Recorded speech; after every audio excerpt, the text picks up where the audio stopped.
आप सभी को अपने यूट्यूब चैनल अखंड भारत एजुकेशन प्लेटफॉर्म पे स्वागत है। हम लोग यहाँ पे बीपीएससी, बिहार दरोगा, बिहार पुलिस, एसएससी आदि कॉम्पिटिटिव एग्जाम का तैयारी करते हैं लोग, वह भी बिल्कुल फ्री ऑल सब्जेक्ट के साथ।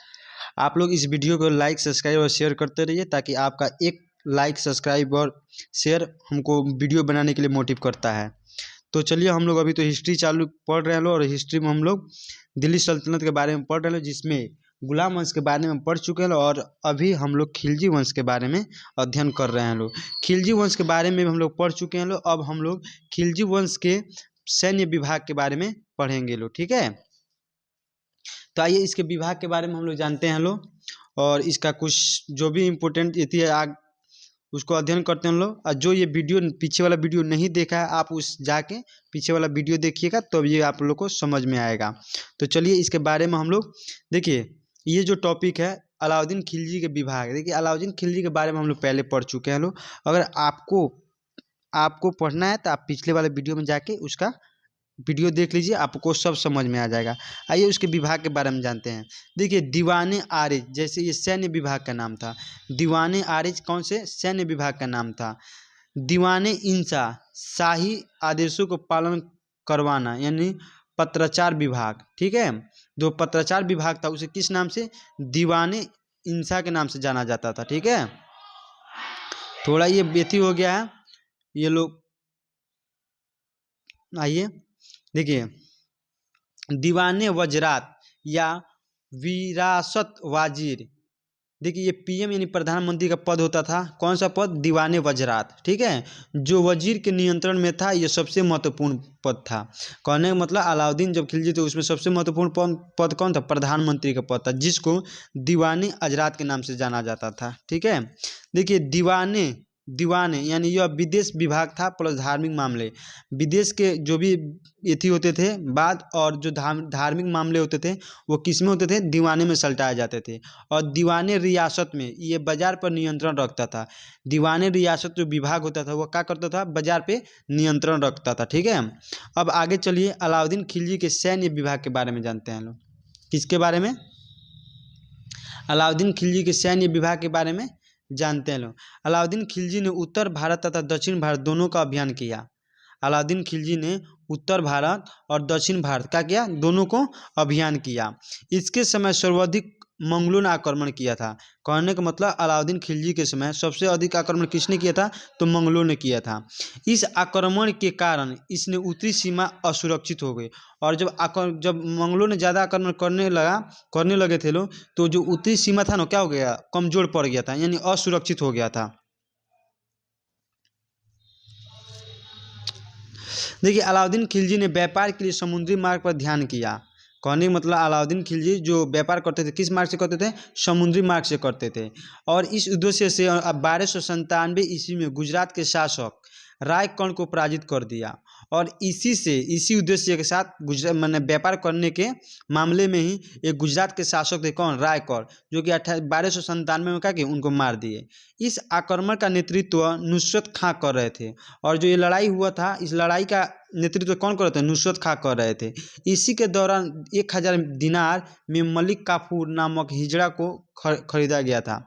एक मलिक काफूर था जो कि क्या, उसका नाम हिजड़ा के नाम से जाना जाता था। उसे 1000 दिनार में खरीद लिया गया था। मलिक काफूर को 1000 दिनार भी कहते हैं, यानी मलिक काफूर को 1000 दिनारी के नाम से भी जाना जाता है, ठीक है।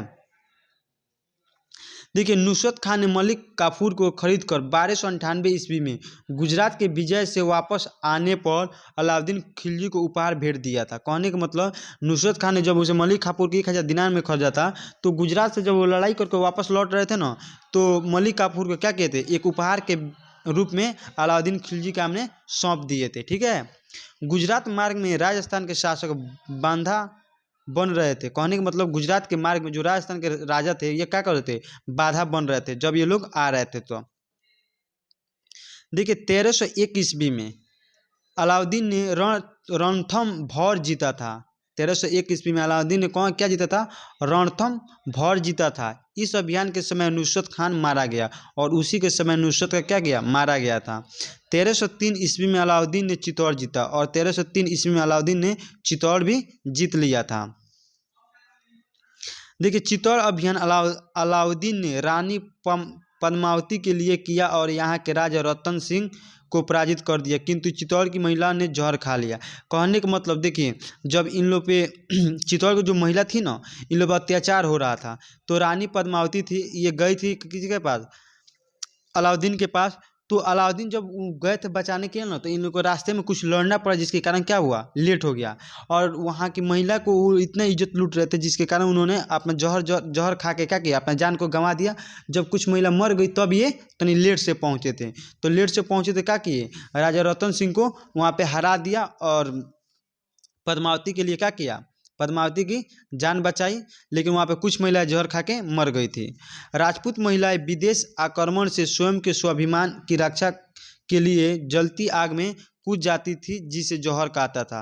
कहने का मतलब राजपूत महिलाएं जो राजपूत महिलाएं थी, विदेश के जो भी आक्रमण थे, वो आक्रमण जब किए ना, तो जो राजपूती महिला थी अपने रक्षा को, यानी अपने शरीर को बचाने के लिए, अपनी रक्षा करने के लिए क्या की थी, जलती आग में कूद गई थी।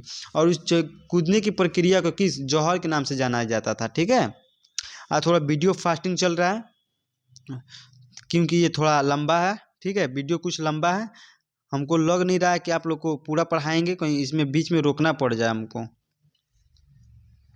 देखिए यह चित्तौड़ का नाम बदल कर खिजराबाद कर दिया था। अलाउद्दीन खिलजी ने चित्तौड़ का नाम बदल कर क्या कर दिया, खिजराबाद कर दिया था।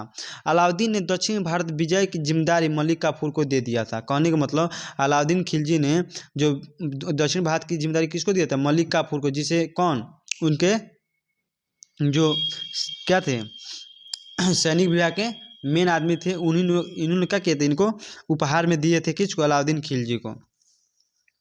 देखिए मलिक काफूर ने 1307 ईस्वी में देवनागरी के शासक रामचंद्र देव को पराजित कर दिया, किंतु रामचंद्र देव की वीरता को देख अलाउद्दीन खिलजी ने उसे गुजरात के नौसारी का जागीरदार बना दिया। कहने का मतलब मलिक काफूर ने 1307 ईस्वी में क्या किया था, देवगिरी के शासक रामचंद्र को हरा दिया था, लेकिन वो बहुत ढीठ और बहुत ही क्या कहता है, योगशाली शासक था। इसी वीरता को देखते हुए मलिक काफूर ने क्या किया, अलाउद्दीन खिलजी से कहकर उसे गुजरात का नौसागिरी का क्या किया, जागीरदार बना दिया था। ठीक है,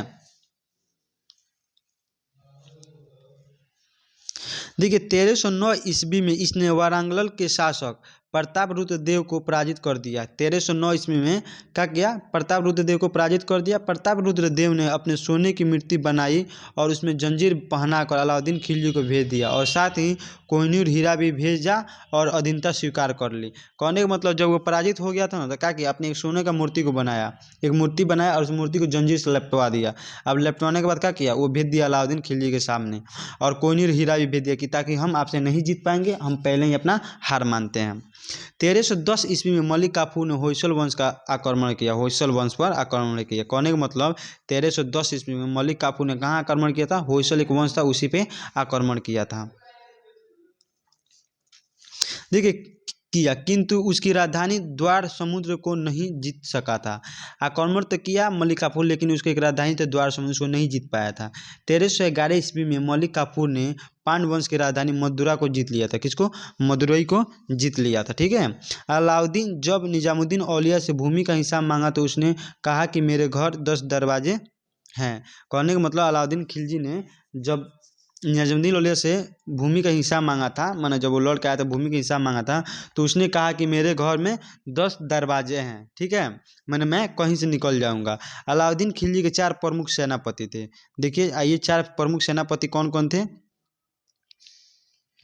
देखिए जो तीसरा था ना, वो पहला कौन था, उल्लू खां था, और चौथा कौन था, मलिक काफूर था। ठीक है, कौन था, उल्लू खां, और चौथा मलिक काफूर था। ठीक है, यह अपने 2 भाई हम बाद में बताएंगे, ऐसे नहीं कि 2 छोड़ रहे हैं, वो बाद में बताएंगे। ठीक है, इसके बारे में अभी हम लोग पढ़ रहे हैं। देखिए यह अपने चारों सेनापति का तुलना पैगंबर के खलीफा से करता था। ये अपने चारों सेनापति का, जो चारों सेनापति थे, इसका तुलना किसके करता था, पैगंबर के खलीफाओं से करता था। मुगलों से लड़ते समय जाफर खां की मृत्यु हो गई थी। किसकी, जाफर खां। देखिए ये जो दूसरा ये था, कौन था, अलाउद्दीन खिलजी का जो प्रमुख सेनापति में दूसरा कौन था, जाफर खां था। ठीक है, मिलेगा यहाँ पर हम लिखते जाएंगे। ठीक है, जाफर खां, ठीक है। ये तीसरा था, दूसरा था। देखिए 1316 ईस्वी में अलाउद्दीन खिलजी की मृत्यु हो गई थी। अलाउद्दीन खिलजी की मृत्यु कब हुई थी? 1316 ईस्वी में अलाउद्दीन खिलजी की मृत्यु हो गई थी। देखिए अलाउद्दीन खिलजी के समय मंगोल तथा सल्तनत के बीच सिंधु नदी को सीमा बनाया गया था। अलाउद्दीन खिलजी के समय और अलाउद्दीन खिलजी के समय मंगोल तथा सल्तनत के बीच सिंधु नदी पे एक सीमा बनाया गया था। अलाउद्दीन खिलजी ने खलीफा के आदेशों को अवहेलना कर दी। यानी कहने का मतलब अलाउद्दीन खिलजी थी ना, जो खलीफाओं का आदेश को क्या किया? नहीं माना। कौन? अलाउद्दीन खिलजी। ठीक है, तो चलिए इस वीडियो को हम आज यहीं पे रोकते हैं, फिर हम लोग नेक्स्ट वीडियो में आपसे भेंट करेंगे, क्योंकि ये वीडियो लंबा हो जाएगा, जिसके कारण इस वीडियो को यहीं पे रोकना पड़ रहा है। और आप इस वीडियो को लाइक सब्सक्राइब शेयर कर जरूर कीजिएगा, और साथ ही साथ इसको सब्सक्राइब जरूर कीजिएगा। ठीक है, थैंक यू वेरी मच। फिर हम लोग मिलते हैं कल नेक्स्ट वीडियो में। Thank you.